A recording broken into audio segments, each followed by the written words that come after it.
Yo, what's good, everybody? Welcome back to the channel. It's your boy Rice.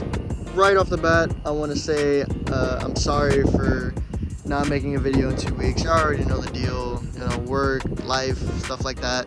I just didn't have the time to record. If you follow me on my Instagram, I mentioned that. But no more excuses. We're gonna get right into this video. I apologize for the wind though. It's an island. It's windy. I need to get a microphone for my phone so you can hear me better. But anyway, just bear with me. So for this video, with the Supra, and the reason for that is because if you look at the title, we have a very interesting thing, or a theory, I guess you could say, that me and Hackett came up with for this car. Me and him believe that this car at one point in its life used to be a drift car. And the reason we say that is there's actually a few reasons. There's a small list of things, and I'm gonna go over that right now. So first things first, we're gonna start from the front of the car to the back. And with that being said, for those of you who don't know, my car does not have AC. As you can see right there, the AC lines are cut. But what's funny is that that's the only thing, besides the AC compressor actually being out of the vehicle. But other than that, it's really just the cut and the AC compressor missing. Other than that, it has everything that it needs to have AC in the car, which has me to believe, because at first I thought it was just a spec thing, because obviously this is not a USDM spec MK3 Supra, since it's right here. This car at one point in its life was actually in Europe, which I thought, correct me if I'm wrong, but some European cars, or cars made for the European market, didn't have an AC option because of how cold it gets over there, or at least how cold it is for the majority of the year. I thought some cars didn't have AC, but in the Supra's case, that isn't the case. It was actually deleted. So that is like one thing that kind of makes us think it all ties in together with the rest of the reasons. But that's reason number one, is that the AC was deleted. More power. I mean, not much more power, but it does give a little bit more power with the AC delete. So that's reason number one why we think it's a drift car, or it was a drift car. Reason number two and three, because they're both the same, is number one, I've been complimented already on the interior of the car, which I agree. The interior is very clean. It has its issues. It definitely has its issues, but it is very clean for what it is. But to go on with that is the seatbelts. The seatbelts at one point were actually out of the car, because the seatbelts are they're on wrong. They're all twisted up, and it's not just the seatbelt. It's like legitimately, it's put on wrong. So I have to take these back off and put them on correctly. But yeah, the little brackets here, they were not in the car at one point.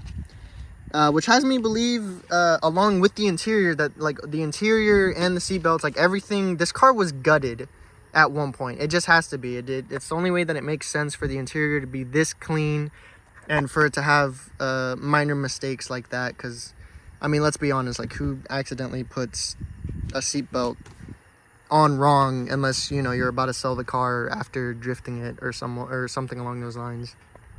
But yeah, the seats are still in really good condition. I have to get them clean though, and possibly even restitched, because the Toyota's slowly going out. But other than that, yeah, the interior is like almost immaculate. It's like super close to being immaculate. But yeah, so that's reason number 2 and 3. And then reasons 4 and 5, there's only 5 reasons, or at least from what we've been able to find so far. But reasons 4 and 5 are also together. Hackett did kind of touch up my wing a little bit, although I don't know what happened here. It's probably just from the car being dirty with us trying to fix it. But you can't see it at the top no more, but there used to be drill mark holes that were visible at the top. However, we didn't fix the bottom, so there you go. The Supra at one point had a wing mounted spoiler, or a wing mounted wing, however you would want to say that. And yeah, so it has the drill hole still there, and has it still on this side too. So yeah, we used to have a picnic table apparently at one point. So that's interesting. And then last but not least, and probably the worst thing, and also like the most evidential thing, don't mind the new wheels. Hopefully in editing I can blur this out, but if I don't figure it out, well, yeah, these are hopefully going to be on the car in a little bit.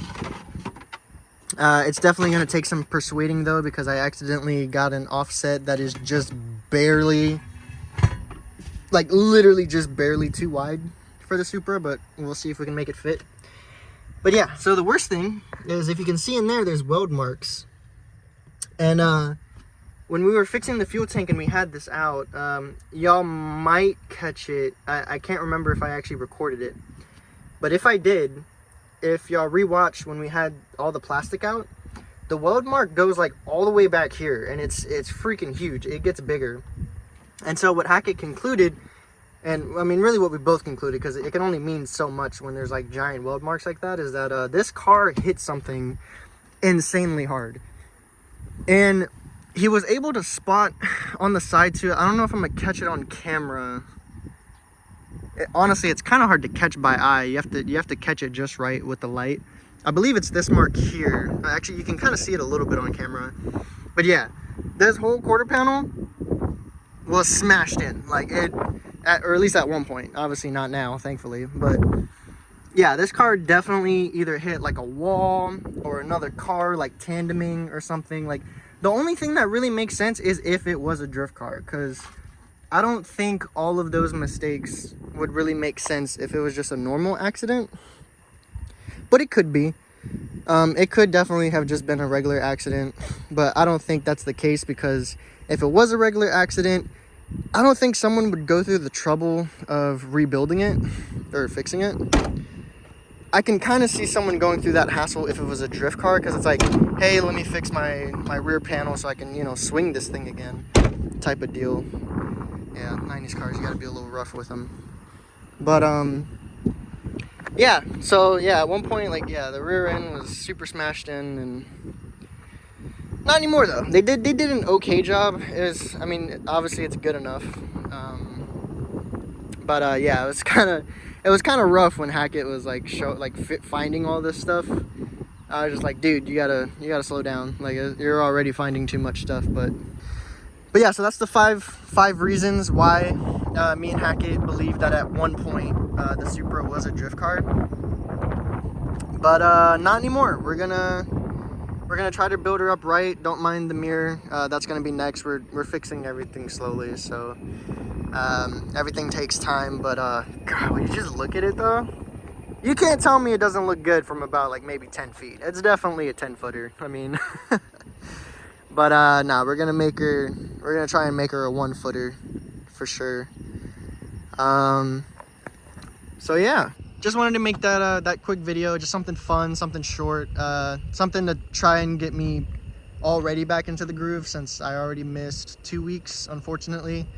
As I mentioned on my Instagram, again, if you don't follow me, I'll have it down below, because I do make a lot of updates on there for reasons like this, when I go a small period without making a video.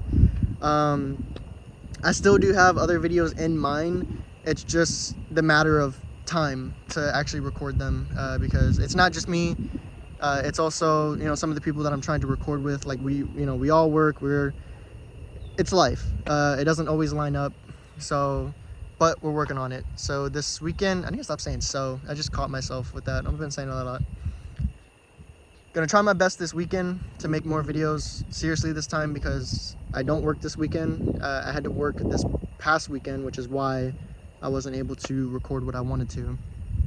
I'm gonna try to record it this weekend. I should have, hopefully if everything goes okay, I should have 2 videos on the way. And then obviously so on and so forth. It's also gonna be a little bit trickier because the racetrack here is currently under some legal issues.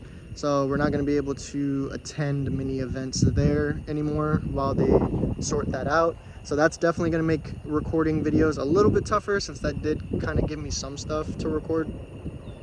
But yeah, I mean, that's life. You just kind of have to wiggle your way through it the best that you can. And yeah, just make the best of what you can. So anyway, before this video gets too long, because that wasn't the purpose, I'm gonna get going. So hopefully I see you in the next video. And if you enjoyed, please make sure to leave a like, subscribe if you want to see more of the Krusty Krab over here. And yeah, peace.